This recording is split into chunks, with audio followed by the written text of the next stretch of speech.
I'd like to talk to you about the ZEMU, the enterprise zone in an urban environment. In Brussels, we have a regulatory zoning or a land use plan. It decides what it says, what you can or what you should build on a plot. And back in 2013, the government decided to create a new zone, the ZEMU zone. In this zone, were created to face a double challenge: the need of housing in Brussels, but also the need to bring back or to keep industry on the territory. So those zones are former monofunctional industrial zone, so brownfield, and they are turned into mixed-use zone. So in two zones, you have to combine industry and housing. So it's create a new typology, and we've made a lot of research and competition in two zones, and they are being built now. So far, nothing it's really built, this kind of typology, and it's very new. It's being done now. And the project we are talking about is situated in ZEMU. You have to know that the 90% of the ZEMU are located in the canal area. The canal area is a strategic and central territory crossing the region on 14 kilometers. And since 2015, in this territory, in this specific territory, we work on following a new method. And it's an experimental method in Brussels, and it's project-based urbanism called Plan Canal. So with this project-based urbanism as the ambition to create a mixed, productive, and open canal area. To achieve that, the government decided of an innovative governance and create the canal team. The canal team is a specific team composed of 4 administrations. As you can see on the scheme, each administration has a role to play. The SO is the project leader. The BMA work on research by design and a quality focus. Urbanism work on building permit and give the legal framework. And BBP is strategy and planification. Working on the regional scale, those administrations are quite independent. It exists a kind of collaboration, but they are independent. In the canal area, we're working on a transversal way. We are a team of 14 people working always the same 14 people working together. And by working together, we create a common culture and a trust between administrations. The canal team here, as you can see, with the 4 administrations, is the core of a bigger team. Let's call it the public sector team. And when a project arrives on the table, a project, I mean at the very beginning of the project, even before the developer bought the land.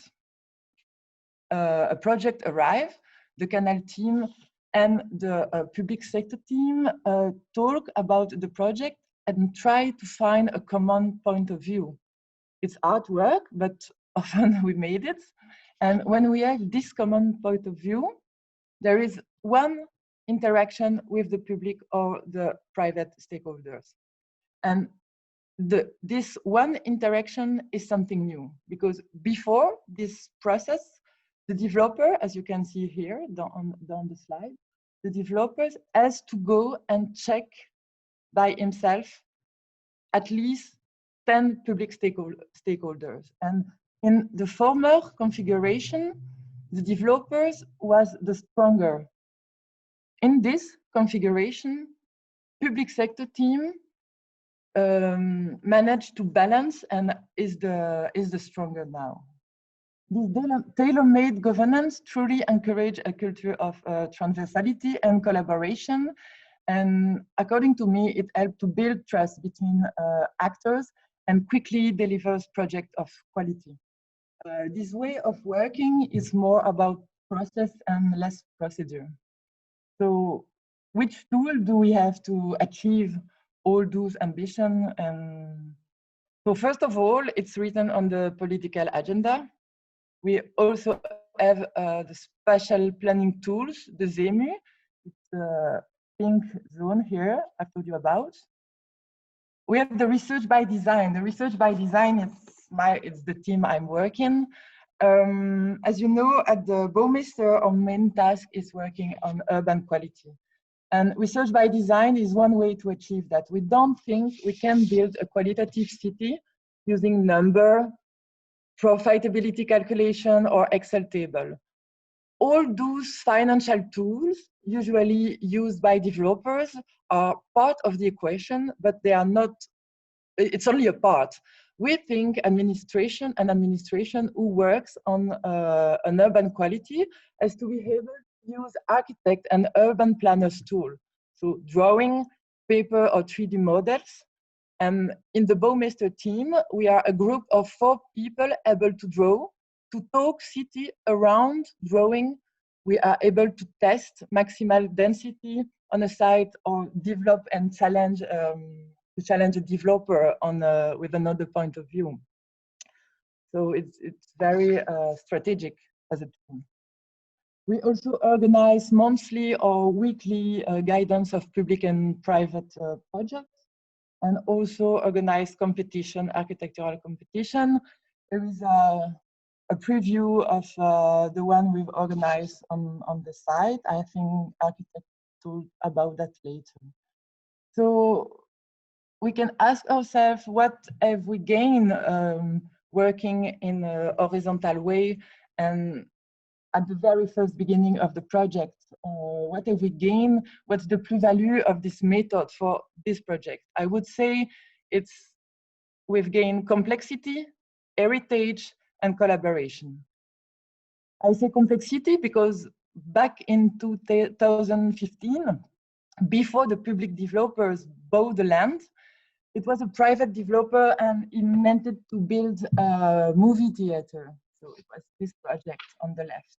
A flat project, big box, using the 2 parts of the plot. And when the Canal team saw the project at the very first beginning, we start to work with the private developer to a better use of the land, to a more ambitious and complex project. We start negotiation, we start doing research by design around those questions, and we propose in the first time to start the movie theater program on one part of the parcel, to free the other one to implement industry and housing. But for this developer, it was very complicated because it wasn't his core business. It was a developer specialized in a big box and was too complicated for him to handle a mixed-use development. So he preferred to sell the plot. And finally, the SLRB bought his plot and we have the project we know now. And working together, having the Canal team and the public authorities at the very first beginning of the project, and not only at the end of the project, it allows to be clear on the program and the quality we want for the plot. And it allows to win time and save money for both actors. So we want a more complex project than the one who was initiated. We also want heritage conservation. When we start working on the site, first sketches made by the public owner were about the tabula rasa, I guess for practical, economical reason, I don't know. But when the Canal team visit for the first time the site, we saw the facade, the inner space, the structure, and also the implantation of the industrial implantation on the plot around a logistic corner. We saw it was super interesting, and it has probably to be conserved, even if it wasn't protected heritage. So from there, we decided to contact the heritage administration and to start an immediate collaboration with them. And this was made possible by the simple idea of a transversal team of different administration talking together. We already knew the guys there, we already knew the way of working with them, and we already have all permission to work together. So they came the heritage administration. They came, they visit, they even order more specific studies on for stability and concrete. And they confirm the interest of keeping buildings. And we even learn one building was part of a collection in the zone. So the Canal team started a negotiation with the public owner to keep heritage on the site, to try to keep it. And it was hard because it was probably more money keeping it. And we had to find the right balance between heritage, circular economy, and also the need of affordable housing in Brussels. And it was a long process, but I think it's worth it because in the project now, heritage still here. And last but not least, we also win collaboration between public actors. And in the end, a better project. When we start working, it was back-to-back 2 different projects of 2 different administrations with their own program, their own timing, funding, board of directors, and it was very complicated. And even if it was 2 public structures, 2 public owners, 2 public developers, it was 2 different projects. And by working with both together on feasibility test, the Canal team saw the opportunity to make them collaborate on a more ambitious and more complex project on the plot. And it was a win-win deal. It's also more mixity on the plot, on housing level, but also make easier access for logistic, more flexibility and more quality for both projects. So I think it was the plus-value for this project. Okay, so perfect. So, well, just before doing a deep dive into the project, Petite Île CityGate II, I will just put in context the Be Sustainable Index and the Brussels Index for Sustainable Neighbourhood, but really quickly. So the Be Sustainable Index is based on global and regional ambitions of sustainability. So from the United Nations target to the Sustainable Development Plan for Brussels. And then the platform of Be Sustainable has been launched in October last year. And it's been approved by the government recently in May 2020. It's a co-design platform with the different institutions from Brussels. So this is a platform led by Brussels Environment, but Perspective Brussels, the BMA, the SO, and Urban Brussels are really like the key stakeholders that we are working on together. So it's really a co-design approach and project. This is Be Sustainable. It's a tool that is embedded into the regulatory, operational, and strategic tool. And it's really the idea to put the theory into practice in terms of sustainability and to have a guidance and reference tool for building a future sustainable neighborhood in Brussels.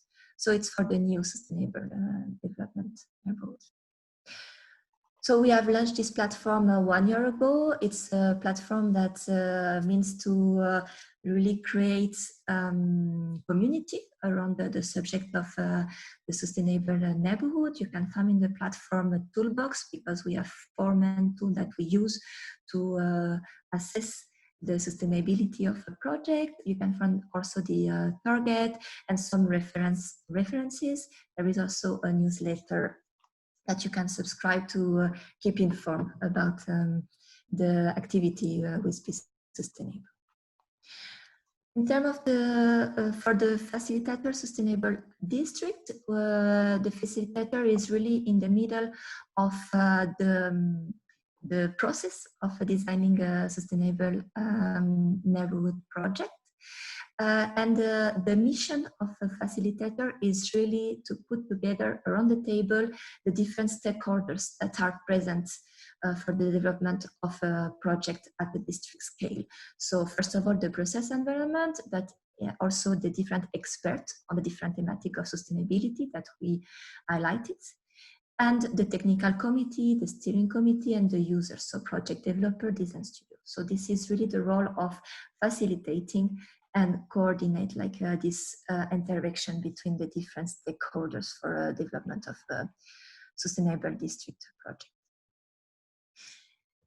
Be sustainable as based is a philosophy of sustainability into a transversal approach through 10 thematics that you have here in the slides, from vision, human, man, specialization, mobility, nature, water, physics, energy, and material. But of course, it's very difficult in such at this scale of a project, of a district project, to really like define the borders of these thematics. So it goes without saying that into our analysis of the sustainable district, we take into account the context. And what is really the strengthness of this approach is to have a transversal approach through the whole thematic. So it's not like one thematic isolated to another. It's really the thematic working together with the context and to have this transversal approach through the project in terms of sustainability. Regarding the case study of Petite Île CityGate II from the SLRB and the CityDev, we were present, us as a Facilitator Sustainable District, since the beginning of the process of the project. And thanks to the proactivity of the SLRB and CityDev, so they engage us in the process of development of the project since the beginning, and we support the SLRB and CityDev in the definition of the ambition, the conceptualization of the project, and then we have to go further with them into the development of the project and the gestion. So how did we support the SLRB and CityGate in the target of and defining the ambition of the project? By analyzing the context with our tool. And we define like some strategic thematic that needs to be pushed forwards into the project. So of course there is 10 thematic, but we believe that it's more interesting to try to achieve high expertise in some of the thematic than the average in all the thematics. So we really like set up a goal for this for thematic and aiming at specific aspect. As for the ambitions, and then we translate this ambition into the technical clauses. So we help the SLRB and CityDev to define some guidelines for the technical clauses in terms of sustainable ambition. So we were there to support them in the definition of sustainability ambition. That was quite innovative at that time for the Brussels capital region. Then we were also present, the team of the facilitator were also present during the selection of the architects, of the design team, the designer team. And we make an analysis of the different proposals that we receive, and we set up the pros and the cons for each of the project, and we took part of this discussion of the selection. And once the team has been selected, and Aurélie will develop later on the project in detail, but we were present to help the designer team to develop the expertise, let's say, in some of the thematics. So they asked us to come to organize a workshop, because we think that it would be interesting. For instance, the last workshop was in March. So it was a need, like to have some expert in water and nature for the development of the project, and to like fit the architect into this thematic, but also the material. So we organize a visit in the rotor site. So we are really like in charge of organizing this kind of events and workshop to give information, basically. So the last action that we put in place for this project, and we are taking part of, is the evaluation and discussion of every stage of the project. So here, for instance, the last report that we will send soon to the team, it's the evaluation of the second pre-design phase, with some recommendation and information how to develop and improve the sustainable quality of the district. as you can see there are many stakeholders in this project on both sides, both on the owner's side and administration, and on the other side, the designers. From our side, there are mainly SLRB and CityDev right now, which are the current owners of the different plots. SLRB, our mission finishes when the construction is completed, so the social housing will be managed by Foyer Intellectual, the school by École de Tous, and CityDev will manage most of the economical activities, and the rest will be sold to private. So as Julie said, we have adjacent lands there, and Plan Canal advised us to work together and to create one bigger project.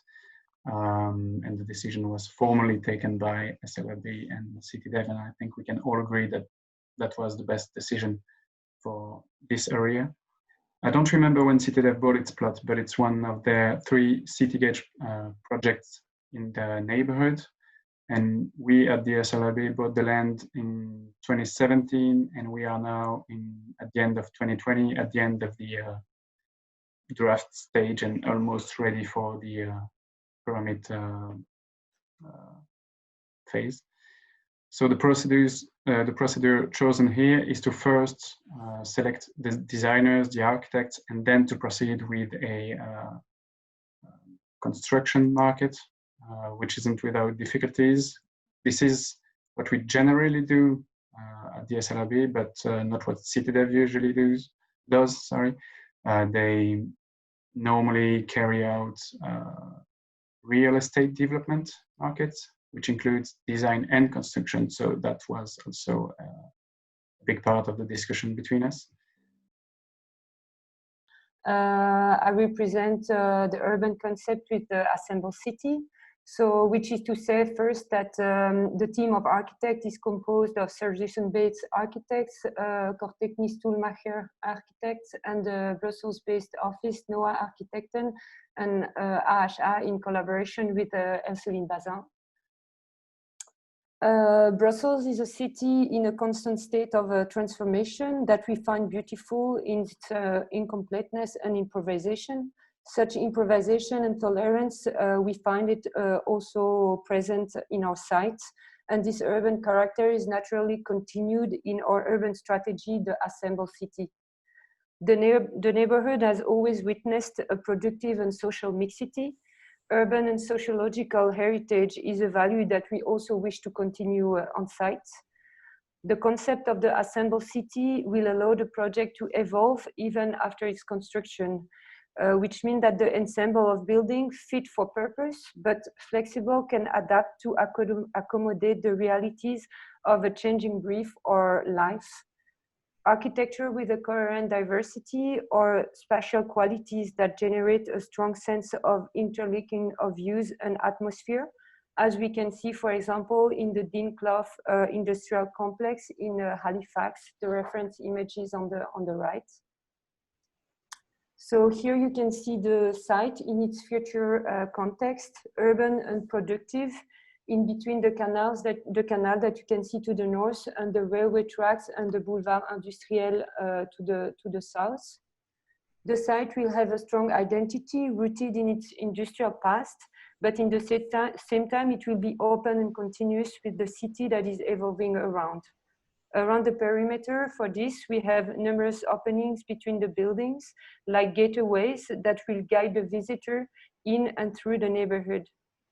The loose but disciplined arrangement of building is also organized by the open spaces in between. This you can also see in this 3D visualization. And this shows that the flexibility of arrangement also allowed us during the phases of the design to integrate, for example, new actors as the Foyer Intellectual, or also new facilities or logistic areas that were not included in the brief at the beginning of the project. So the strategy of the Assemble City also provides a facilitating infrastructure in which housing, production, learning, and leisure operate side by side. So you can see here in orange subsidized housing, social housing in blue, economic activities in purple, and the playful mix of school building in green in the center of the plot. So as I was saying, a new continued and integrated layer, we propose to integrate facilities, working more as a social catalyst for the community. So we can see, for example, articulating the corner, a cafe, a shop, or a repair bike shop, or a climbing club, activating the primary public space, but also Foyer Anderlechtois as a canteen, or the library of the gym, activating the more collective space on the inside of the plots.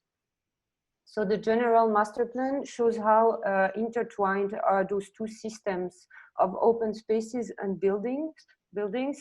One can't live without the other, as it's shown on this reference of the old city of Bukhara in Uzbekistan.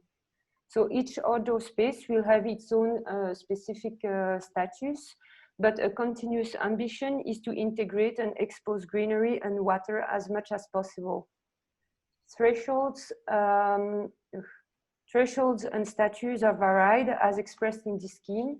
So you can see in yellow the Expedition Mews, contraction in between Expeditiestraat in Rotterdam and the so-called Mews in London, the most public and productive space, which is also connected to the Place des Créateurs. In green, you can see the Jardin de Dante and the Cour de la Petite Seine, more collective spaces used by the more local residents, and the most intimate space, the Place de Tous, which is the school playground, which could be closed during the school hours.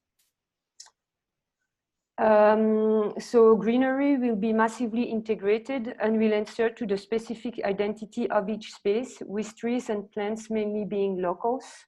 Roofs will also be green, playing an active role in the introduction of biodiversity on site.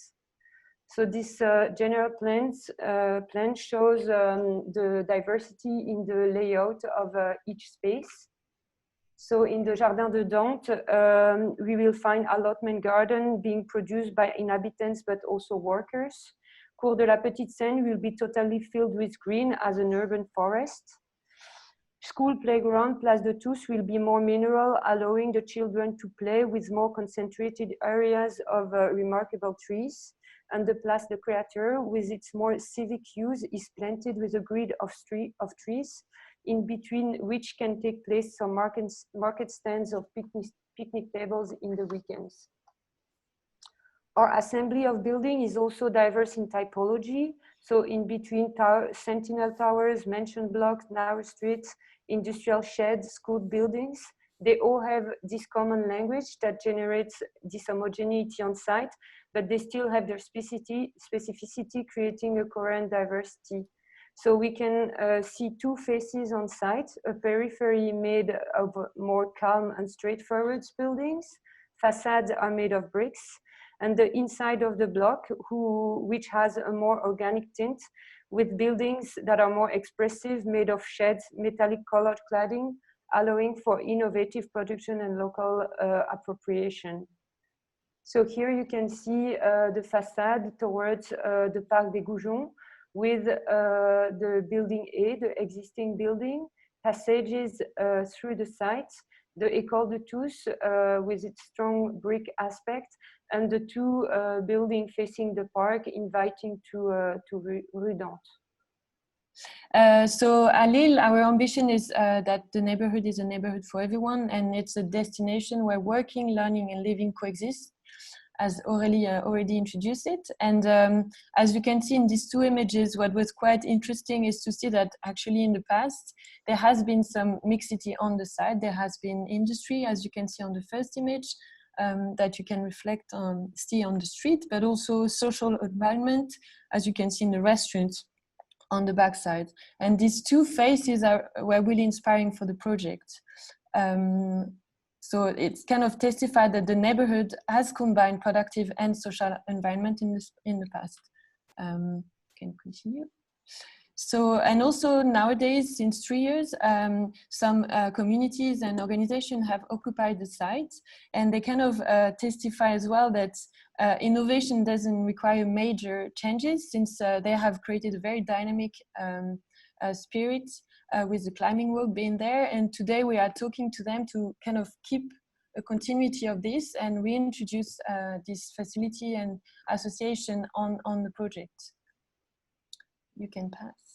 And so common infrastructure, it's really important, as Aurélie explained, that the building are organized by the space between and that we show the infrastructure. The project really emerged from the bedrock, from the ground.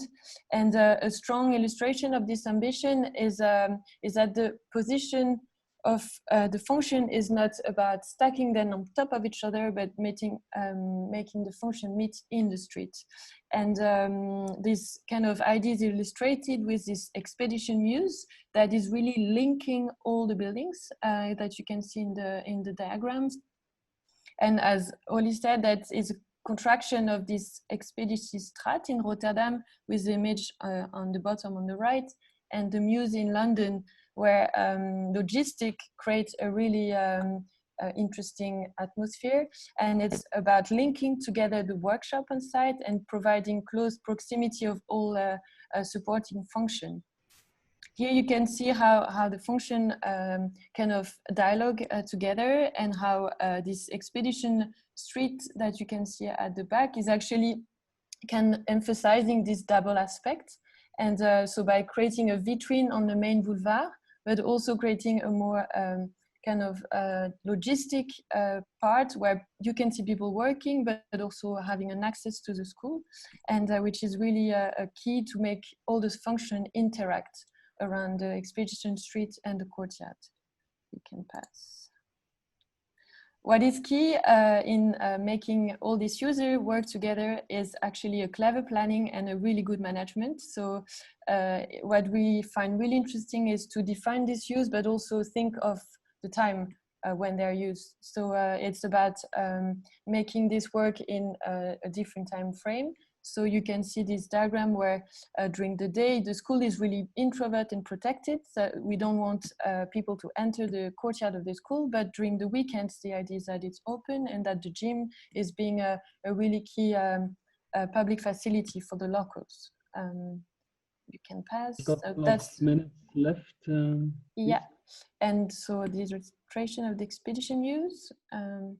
And the elevation showing the diversity of typologies and the different spaces in between.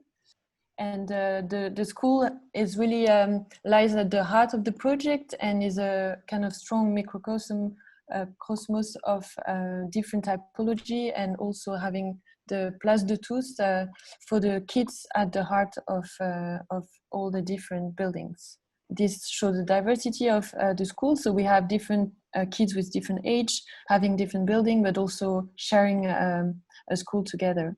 And yeah, green has been placed at different levels, also to allow for different use, as you can see, for kids to have outdoor spaces, but also protected from the sound for the adjacent inhabitants.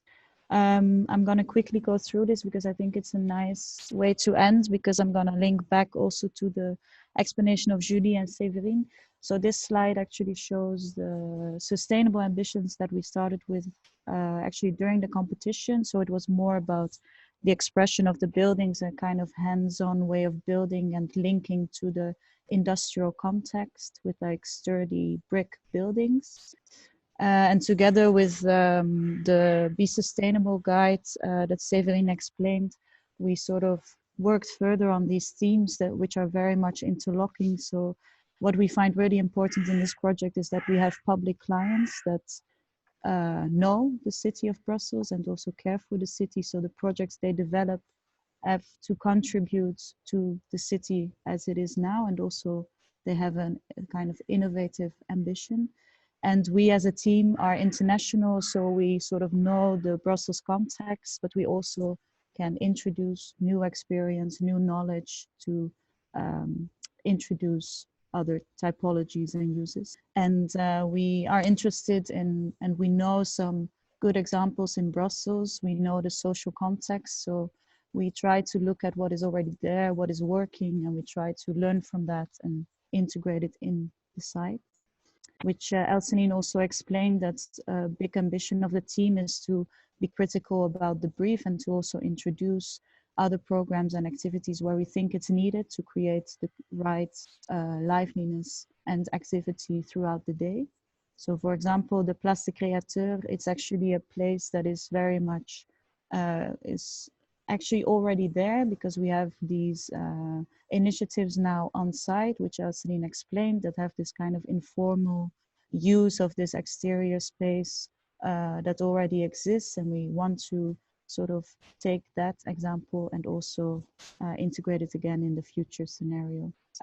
The assembled city is a concept that is really grew from the architect's interests about the European city. So, and we sort of learned that actually making city nowadays is not so easy anymore, because what Elsenine explained, putting sort of functions next to each other creates sort of complex situations in terms of acoustics, but also logistics.